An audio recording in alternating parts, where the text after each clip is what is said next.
Welcome, friends. I'm your host, Chaos Dubs, and I'm here with my co-host, Limitless. Today, we're sitting down with Duncan from Treasury to discuss the new innovations on the market, what Treasury does, where it's headed, and more. Thanks for joining us, Duncan. How you doing today? Yeah, really good. Thank you very much for having me, guys. Oh, Really we're appreciate excited being to do here. this with you for sure. No doubt about it. Why don't you tell us a little bit about yourself? Limitless tells me you're a baker and you took the role as CEO of Treasury. Yeah, bit of a crazy journey. So my name's Duncan Glendinning. I live in the UK. I was born and raised in London and then moved out to the West Country where I actually did a Bachelor of Science in Computer Science. And my kind of journey is a bit of a weird one because after a few years building up a successful freelance web development company, tangibility of web development, never meeting people, doing everything over the web, and so I switched things up. Always have had a passion for the environment and also for food and provenance and sustainability and seasonality and all that stuff. And so I decided to chuck myself in at the deep end and pick the thing that I was the least good at doing in terms of cooking, which was baking. And I went on this journey to start up a bakery. And for the last decade, I'd been running an artisan bakery with a cafe and a bakery school, teaching and sharing our passion. And it's been crazy. But then I've kind of just been drawn back into the sort of web world. I started my crypto journey not actually that long ago, a little over a year ago. Did like most people do, bought XRP because I heard this lawsuit was going to end like tomorrow. And guess what? It didn't end, and it still hasn't at the time of recording this. And that's where I discovered the XRP ledger. And I thought, hang on a minute, I could just leave my XRP in a wallet, or I could make it work while I'm waiting. And dived into a few projects. Treasury was one of them. Was really interested with the concepts laid out in the white paper. But very quickly, having been on the web development side, I was kind of a bit hungry to understand what happens behind the scenes of running a project. So I approached the founder at the time, who'd always been saying, we are about to do this, we're doing that. And I said, I'd love to, join the team. I'm very happy to just do moderation. Like, just give me anything. Don't want any money. I just want, to get involved. And a few weeks later, I basically became 2IC, like second in command. Nice. I'd found out that the we was actually just him. He was running as a one-man show. So he'd achieved a heck of a lot in a relatively small space of time, just on his own. And I actually pitched to him that Treasury could be a lot bigger than what he'd planned to do in the white paper. And with his permission, I effectively kind of digitally tore it up and proposed a whole new white paper, which had the concepts of the academy, the venture program, and the insurance product. And then we refined it together, finished it, published it. And really around that sort of time, I realized that he had a lot of other commitments. And by then, I'd also helped to build an actual team. And we kind of had internal discussions and got to the point where it made sense for him to step down and for me to step up. And so I took over as CEO. So it's been a bit of a whirlwind journey in web, out of web, and now fully I can be more in if I tried right now, to be honest. So and loving every minute of it. Do you still participate? You said you had a web design. Do you still have that going, or that's completely? No, so that was just freelance web development work. So I was working just as myself, a small web development, out of my little studio. So that isn't something, in hindsight, if I knew the Web3 and everything, like Web3 wasn't even a concept going back, a decade. If I'd known, I would never have given that up. And I would have been one of those sought after XRPL developers that we're in such shortage of, and doing really well. But, I'm very familiar with how websites are built. I understand the database kind of constructs behind them. I wouldn't want to mislead anybody and say that I spend my days coding, because I don't. It's above my head. We've got a really good XRPL developer and a really good one of our executives is the guy who also handles all the front end development for our website. And Nice. For me, it's always about leaving things to people for whom that is their skill set and their talent. You're best playing to your strengths, and it isn't a strength of mine anymore. That's kind of why and how me and Limitless started working together. We both have different styles and different strengths, and we're kind of using it to the advantage of everybody in the ecosystem, really, by getting this quality content out to people, Yeah, and I've seen how you guys bounce off each other on the other videos, and you've got this. It's got a great vibe. There's a really good complementary sort of feel between the two of you. Oh, thanks. Yeah, we feel it too. Sounds like Treasury has a lot of exciting stuff going on, and you guys already have an established foundation filled to the brim with utility and use case. It offers so many cool things that it's kind of hard to pick a place to start, but I guess this is as good as any.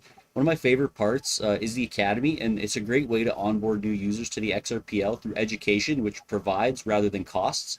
I completed the Academy, I introduced several friends to the ecosystem, and I think it's a fantastic idea. Can you tell us more about it, what it does, and what prompted you to launch the Academy as part of Treasury?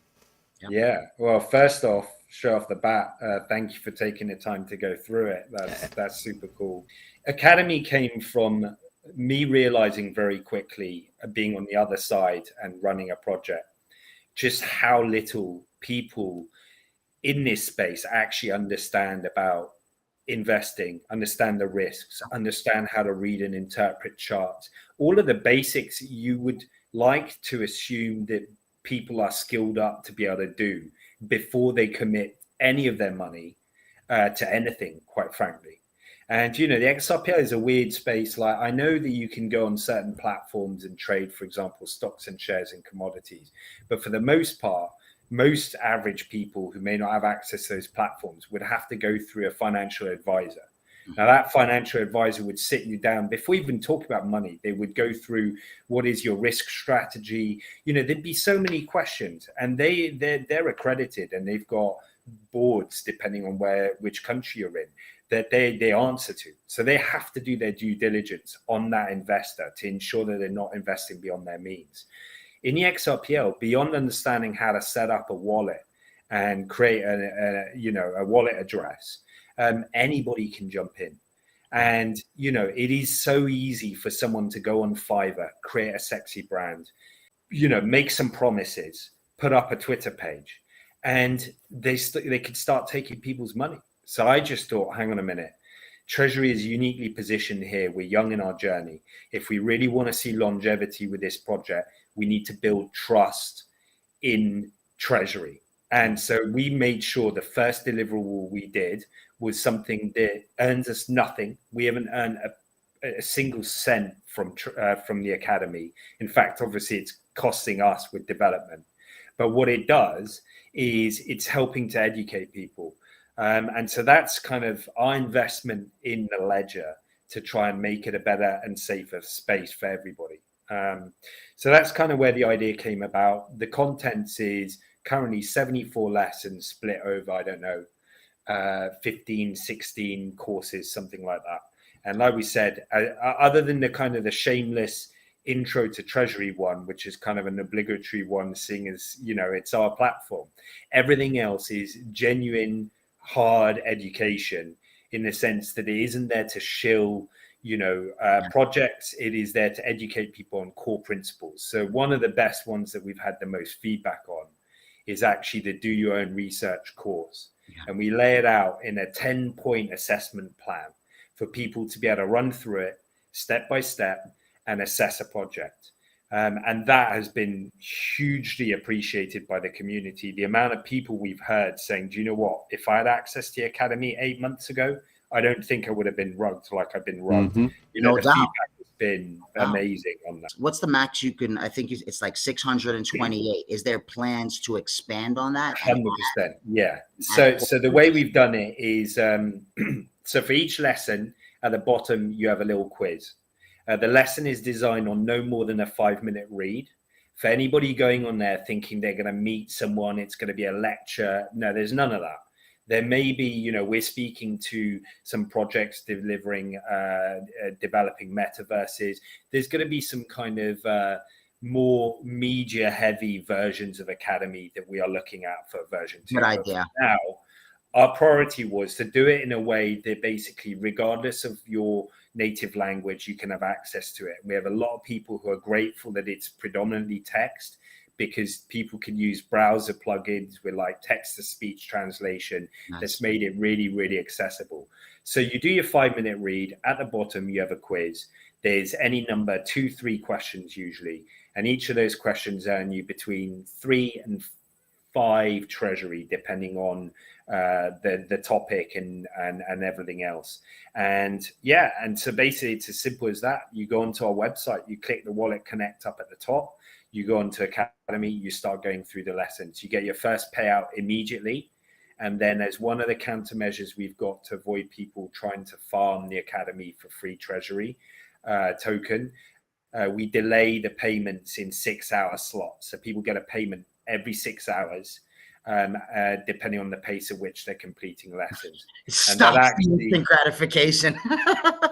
It's that, and it also allows us to basically monitor the payouts. If we identify patterns, if there's 10 lessons being paid out in that same 2-minute window, 6 hours, we know they're farming. We go and look at the wallets. The wallets nice. Are connected. We can ban and block all of those wallets. They instantly get blocked from any future payouts. It can still do the lessons because we don't want to stop the education. We just don't want people profiting from it, because that's not in the spirit of it, Have you had any success in stopping? Yeah.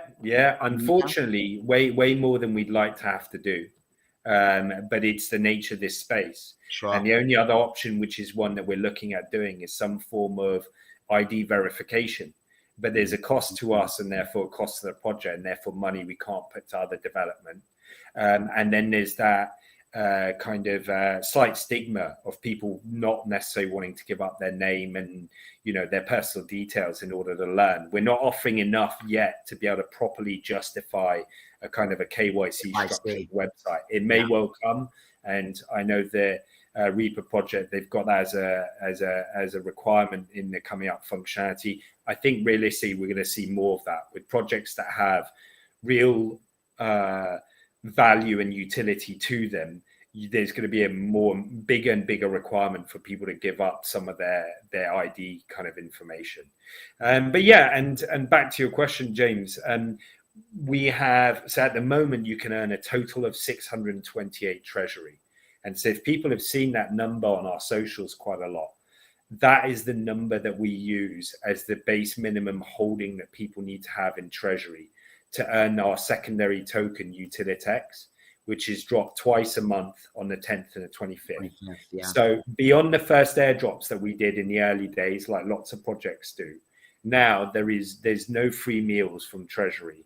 You basically have to earn it, but you can earn it by learning. That's the way we do it. So for people who have no money, who want to join the Treasury ecosystem, they can do it. They just need to complete Academy, and then they'll have the minimum to then start receiving Utilitex and then start participating in the wider ecosystem. To be clear, you will need a trust line, which requires 2 XRP to receive the Treasury in the Zum wallet.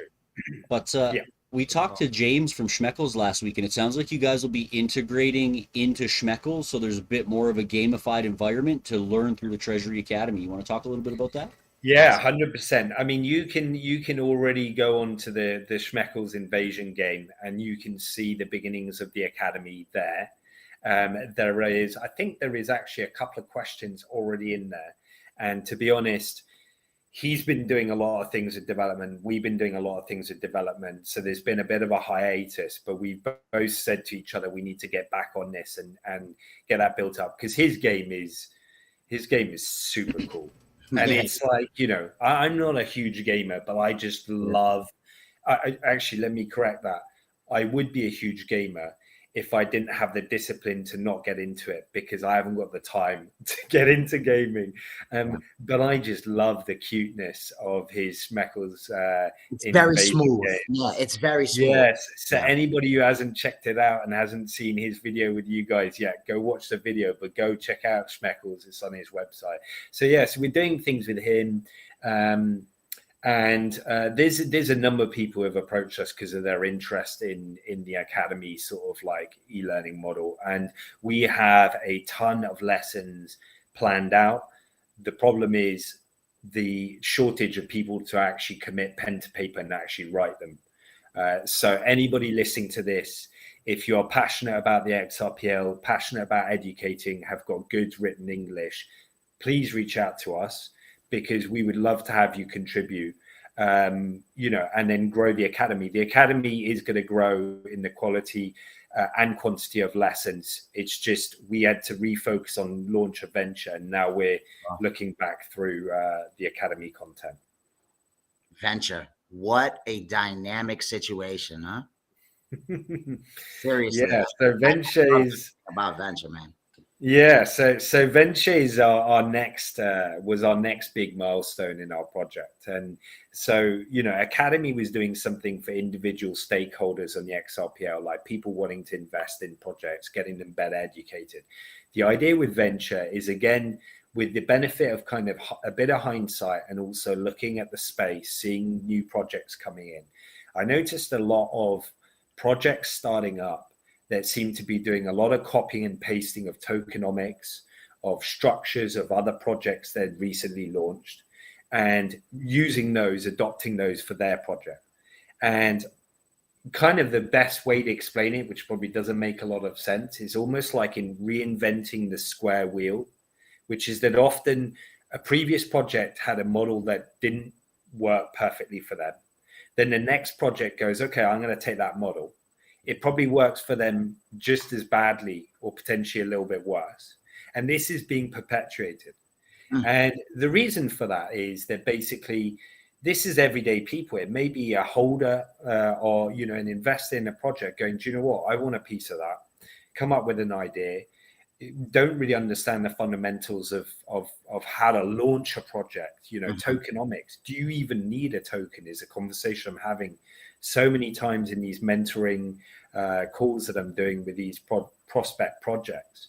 And so the idea with venture is basically a launch pad for new and very young projects on the XRPL. And it's about getting them off on the best footing possible in their journey to running a project on the XRPL. So there's 4 key things that we deliver through venture. Firstly is mentoring. So they can do that literally just by reaching out and going, I have an idea. We'll sign an NDA with them if they want us to. And then we will spend, we'll have an initial meeting, couple hours, discuss their idea. It may just be like one person that they were thinking of an idea that is actually being done very well by another project. So I pointed them to that. And I said, look, if you've got an interesting enough spin on it, great, but go look at this project, because this is who your competition is going to be if you decide to launch it. So not discouraging them, but making sure they know what the playing field is looking like.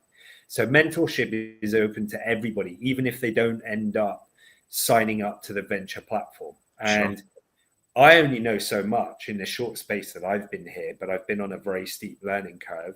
The feedback we've had from the mentoring aspect has been really, really good from people. But in the event where my experience in a particular area is lacking, as you guys both know, I happen to be relatively well connected to a lot of the other project leads of the well-established projects. I'll pick up the phone, I'll drop them a DM and I'll go, hey, so-and-so, I've got this guy who's looking at this project. This is more your bag than mine. Can you jump on a call? And, if they've got the time, they'll jump on the call. So that's part of the mentoring, basically. The next bit is the spotlight on the community. It's really, really hard to build a community without, doing paid shills and retweet and tag people, and we'll drop 50 XRP and that kind of model that basically tends to just feed bots, for building your Twitter. Farmers and bots, yeah. Yeah, it's not the best way to do it. Organic's the best way, but it takes time, right? So if projects had the opportunity to get a proper in on a project's community and have them look at this new startup, that is a great opportunity for that project to kick off with an audience already, rather than start from day zero with no followers, no one in your Telegram, no one anywhere. So that's the second big deliverable. The third one is the funding.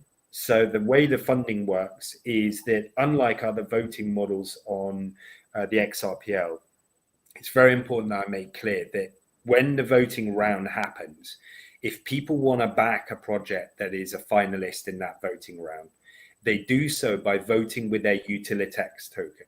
So Utilitex is our secondary token. People can accrue it twice a month at 5% of what they hold in Treasury, above the 628 threshold that you need to hold. And that's dropped on the 10th and 25th. Or it can be readily bought on the DEX.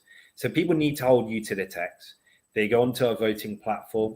They look at the projects there. They see one they like. They like the idea of the rewards and incentives that project is offering in return for the votes. Mm-hmm. They click, they enter in the amount of Utilitex on the basis of one Utilitex equals one vote, and they click the button. The difference is that when you're signing this time, and it's made abundantly clear on the website in a number of places, you are sending your Utilitex from your wallet to a dedicated wallet we've created that is appointed to that project for the longevity of their participation in venture. So people backing a project, they are spending their Utilitex to back them. Now, at the end of the voting cycle, there will be one winner and there'll be however many runners up, depending on how many win the voting round. All of the Utilitex for the runners up, voted by people in the community, gets returned to them. So people don't have their Utilitex spent unless at the end of the voting cycle, they voted for the winning project. Now, that Utilitex total held as votes for that project, we are going to double it using Treasury's holdings of Utilitex. And then that then is going to be sold in several stages to not impact on the price of Utilitex too much.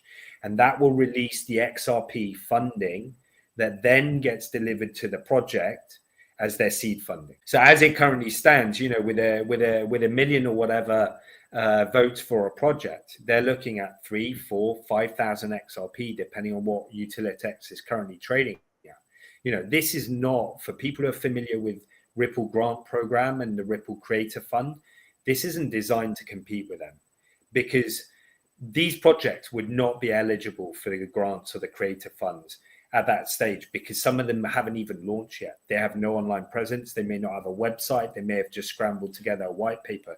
They're too green for them to be eligible for the grants program. Well, this is almost like a pre-launch pad. Yeah, it's early growth. It's like a nurturing phase. Exactly. Yeah. Exactly. And then a very logical next step is, as they're more established, they've got their roots going off that funding.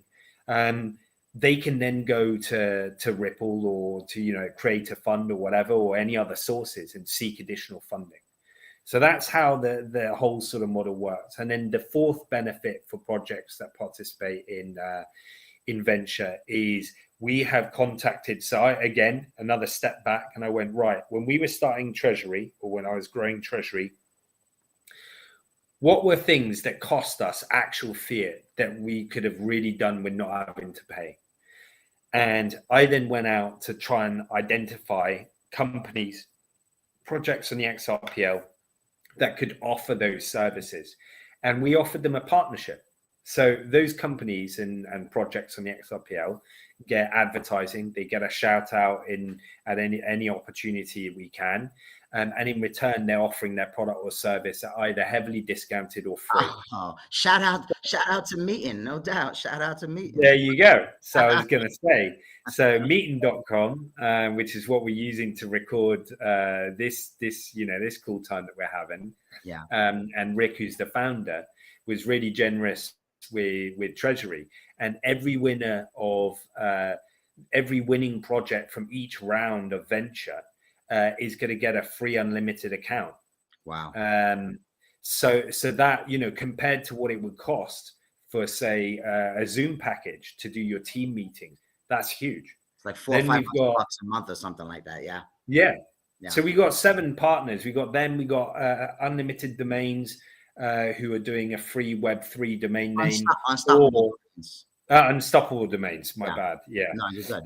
Yeah. So we got Unstoppable Domains who are doing either $500 credit or a free Web3 domain, depending on how sought after and expensive your Web3 domain is. They're the 2 that are kind of not within the XRPL.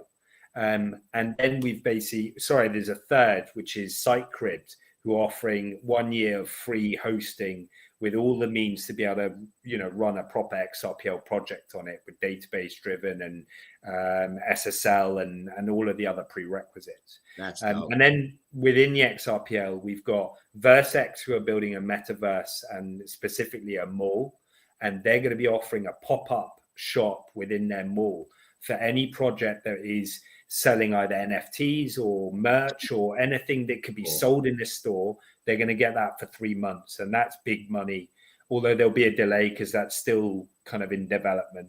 There's an NFT platform called Radical X, run by DP Monk's Finance. They're going to be offering these additional trading features they bring on their platform that supposedly no other NFT marketplace are going to be doing, that normally come at an additional cost. They're going to be doing that for free. There's Swiss Tech, who have a proprietary technology for distributing tokens. It's called the airdrop machine. We were talking to James about that. Yeah, that's it. And they're going to be offering that for free for that project if they're going to be distributing tokens to trust lines, that kind of thing.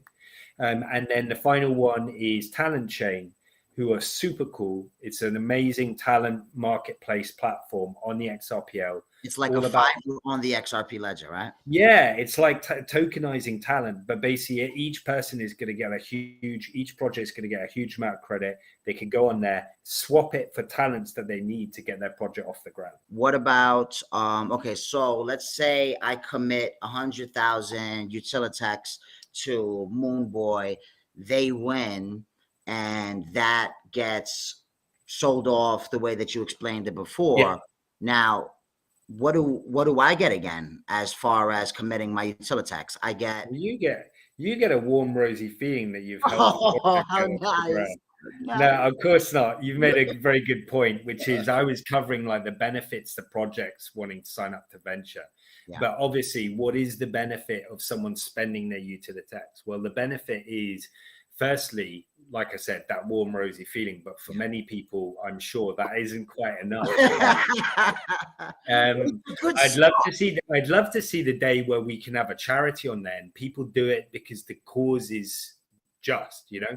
But we're not really in that space right now. That's not where the XRPL is. That will come. So each project is asked to consider what they would like to offer the voters as an incentive. We give them a little bit of guidance, but ultimately it is entirely up to each candidate project to formulate what their rewards package basically looks like. And it will also vary from project to project because some projects may not even have an issued token to give away. Sure. So the project you mentioned, Moonboy, is a perfect example. He's done a collaboration with a Zoj project because under kind of my advice and advice given by others, because he's an NFT-based kind of collective, issuing a token just to use as a reward mechanism seemed like madness. Yeah. So I said, look, go contact some cool projects. You could pitch to them the idea that you'll build a collection of NFTs for them. And then maybe in return, they might be able to spot you some of their tokens. And William from Zoj project, Classy Zoj, jumped in and he's backed Moonboy project with Snacks token. I think it's like 10 trillion, some crazy amount. And he's using that as the rewards. The other 2 that we've got in this current venture voting round are using their own issued tokens, and they're giving that at a ratio amount back to the person depending on the Utilitex. So the more Utilitex you vote with, the more of their issued token you'll get back. And then on top of that, what they've all elected to do actually is they've brought in some additional kind of like tiers. So if you're the top voter and that project wins, you're going to get something extra juicy on top of the tokens. If you're in the top 3, the top 5, the top 20, they've all got their own models. So for anybody that's interested and goes onto the voting platform, if at the time of watching it there is a vote that is live, they will look next to each project. There's 100 words kind of elevator pitch on that project, and then next to it there's up to 100 words to describe the reward that the voters are going to receive if that project ends up winning. So can I expand on this a little bit? We have a question from one of our Telegram chats, and it's a really good question. How does the voting process work exactly? As in, how are the projects selected? Can the winners be selected again for another funding round? And can the runner-ups reapply for funding round if they lose? Thank you, Brent, for that question. Thank you, Brent. Yeah, really good question. So firstly, how are projects made to be eligible? So the terminology of new or young projects is something that we haven't coined really specifically. We have a guideline, which is that for it to be a young project, they need to be actively delivering something for their community and be less than 90 days old. And the 90 days is quite important, and we'll probably come onto that a little bit later on, because it then links into block eligibility, which a project needs to be 90 days in the space for them to be eligible for block. But arguably, there's an example in one of the projects that's been around for a year, but you could argue that they have done lots of community interaction things, but have they actually developed and built by their own admission? Partly delayed because of XLS20, partly delayed because it's a community-driven kind of concept. So we considered them to fit that kind of structure of being young still, even though their token was issued a year ago.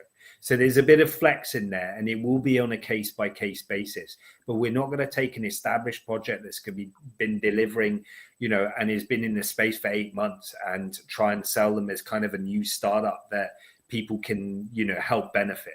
Wow. Then secondly to that, we have quite it's not drawn out, but we've got a thorough application process that we do. So firstly, after the initial chat and the initial mentoring, and for them to explore whether firstly, do they want to start their project at all, given feedback we've given them and some of the pitfalls of running projects and everything else, they then get a form that they need to fill out. Now the form, the biggest part in the form that we've got is the doxing element. Now, doxing for a project that's established is much easier to do because you have access to wallets that you can scrutinize. They have a website where they can put their details up. But some of these projects are too young for that to happen. So what we have is we have a requirement, and it's compulsory for people to participate in venture, which is that if you are not doxed publicly in somewhere that people can go to, as in photo, first name, last name, and at least your town where you're based and country, enough information that in the event that someone wanted to report you to financial authorities, they had enough to go on so that that organization could find you. That's what we kind of consider to be, doxing. But for most of these people, they don't have that. So either under NDA if they're a little bit nervous, or not, which some of them weren't bothered at all. They need to go back to the old school, which is proof of ID, 2 proofs of their address, followed by a call to visually recognize their photo against the ID that they've sent us a copy of. And that is basically held cold. So not digitally, not something that people can, likely hack and everything else. And we hold that for the duration of their participation in venture, plus a little bit longer, because obviously, arguably they could finish venture, get some of the funding, and then could arguably potentially rug people. So we need to keep it for that determined period of time. Yeah. And then following that, once they provided all that information, we've looked at their white paper or project plan, because some people don't know what a white paper is because they're just starting up on the blockchain. Right. And we then look at what their reward structure are likely to be. We try and fill in a lot of the blanks to do with their offering through more calls. And then there is a disclosure statement. And the disclosure statement is the one that lays out, there's, I think, 10 questions that ask them anything from, have they committed any financial fraud, are there any conflicts of interest with Treasury, the company, or any of its employees or staff, those kind of things. And they have to agree to all the terms that we've got. And then all of that is basically signed, and we store those bits of information as well. Why do we go to the lengths of doing that? We're doing it because people are putting their Utilitex towards these projects. Sure. And we have a duty to do that on their behalf. Now, which leaves them the due diligence to do more so on the quality and the longevity they perceive in that project, as opposed to necessarily thinking, are they legit? Now, we do have a disclaimer on our website that does stipulate that we are, them being on this platform is not considered to be an endorsement by Treasury XRPL LLC in that project, because, our journey is relatively young with each of these people, but we have carried out all of that due diligence for them to basically be eligible. Another requirement is they have to attend the mandatory AMA that we do in the Spaces call. If they're not prepared to do that, then again, they're not eligible. So we'd like to think that we've done as much as we can on behalf of the Utilitex voters so that they have confidence to take a risk on these projects. Because it's like, what do they say? What are the statistics? 8 out of 10 companies in the real world, fail within like 6 months. It's probably likely to be even higher than that in the XRPL potentially. And so there's already huge risks in people backing very, very young projects. Of course, we didn't want there to also be a risk that these people are going to run off with their investment. And then one other metric that we've got is that the project that wins is not just going to receive that XRP as a lump sum.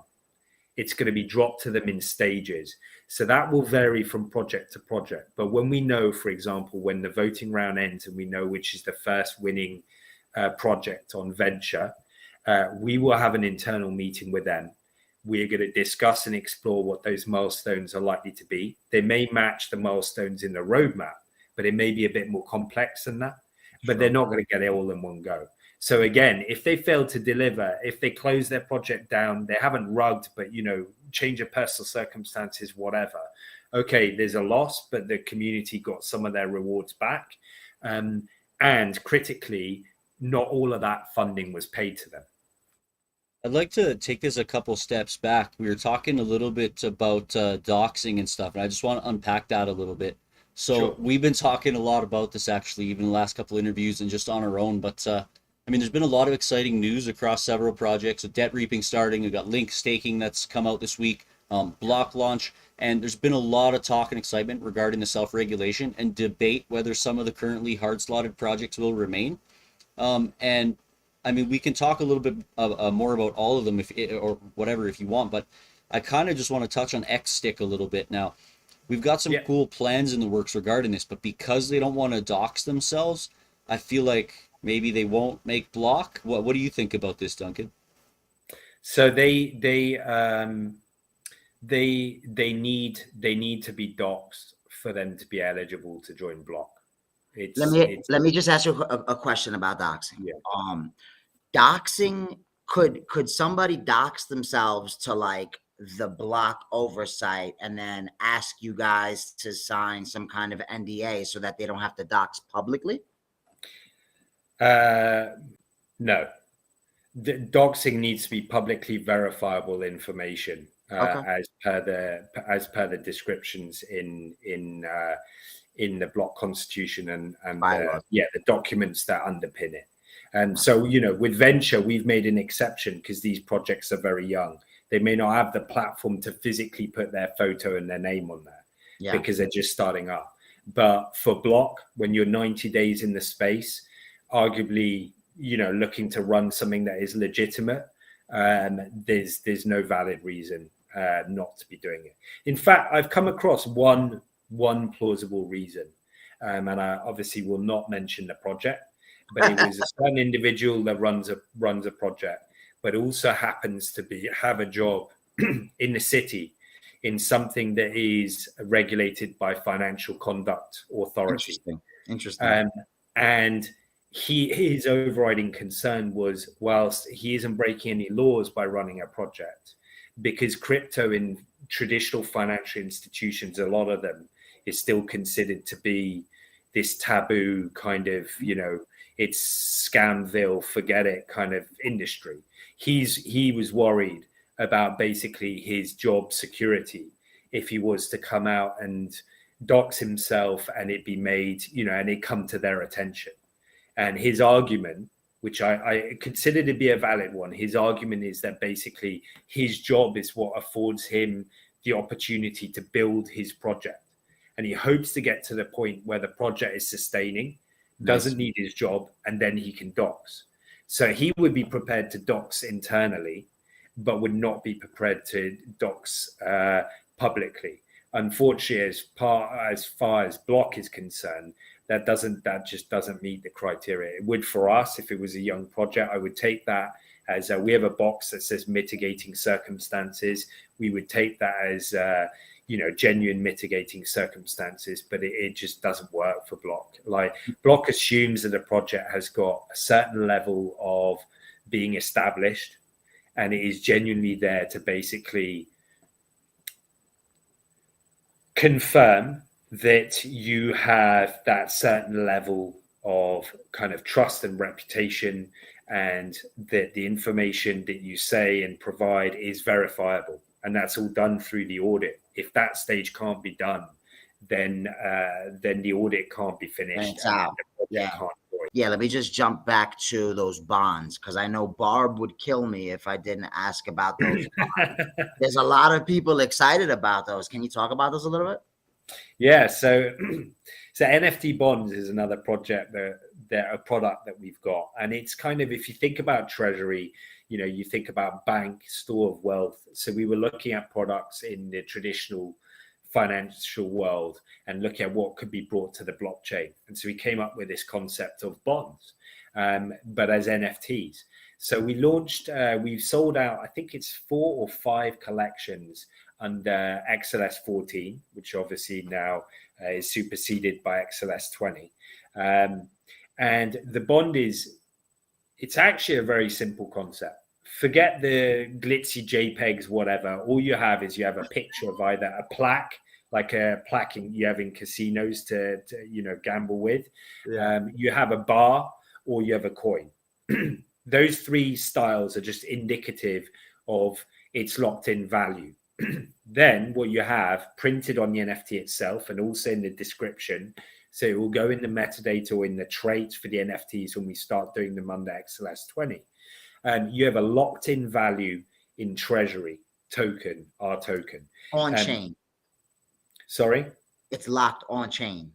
Yeah, so I mean, it's there both in the image, but also in the metadata locked into that NFT. And then what you also have is you have a maturity date locked into that specific NFT. People will be able to buy that NFT in XRP, and that XRP is what we use. We've never sold a Treasury token ever to fund the project. So this is a way that benefits the community in a way that I'll explain in a second, but also gives us XRP for us to use for development work. So they buy it in XRP, and the price at which it's calculated in XRP is such that if you were to go on the DEX and buy the Treasury amount locked in, at the point when it goes on sale, it would cost you much more than the XRP you would pay by getting it as an NFT. And what people do when they hold it is they just wait till that maturity date hits, and any time after that date, all they need to do is send it back to our address. We've got an address listed on our website. And every day we've got Alan, one of our executives who handles that particular job. We check the wallet, the incoming wallet. Any NFTs that are dropped within 24 hours, that person that sent that NFT back will receive the locked-in value of Treasury back to them. Nice. So you're effectively, like a bond, you're effectively buying a future holding in Treasury. I was going to say, it sounds similar to a futures contract. Yeah. That's the idea. And the only real element of risk to it is that if there's huge volatility in the Treasury token price, and say for a period it takes a dip, then arguably by the time maturity hits, if that hasn't recovered, the amount of Treasury you'll get back will be worth that on that day, maybe slightly less than the XRP value you paid for it 2 months ago.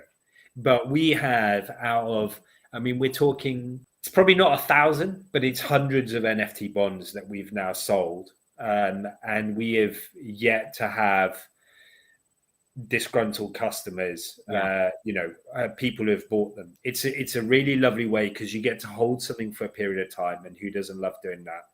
And then you get to bag up on your treasury at effectively a discounted price, and we're doing it in a way that also is beneficial to the project. So it's a smarter way to hold. It's a smarter way to hold. It definitely well, is. this is it, and people look forward to it. The only thing I would say actually is a common question that comes up is people say, right, if I've got a bond for 40,000 treasury, does that get included in my 5% drop calculation? And it's a very good question, but the answer is no, because you don't own that treasury until the maturity date hits and the bond is returned to us. As you would probably expect, really. Like you said, it's a contract. Until that contract is fulfilled, that exchange hasn't fully completed yet. So something for people to think about. For anybody that's interested, just keep an eye on our socials. We are going to be dropping definitely before the end of this year a new collection. We are still in this kind of watch and wait stage with all these marketplaces. We're very glad we held off, because there's been a great deal of stresses with some of those platforms. Part 2 is premiering right after this on youtube.com/JamesAnthonyLimitless. Thanks for watching. Like, share, and subscribe. Stay tuned for more.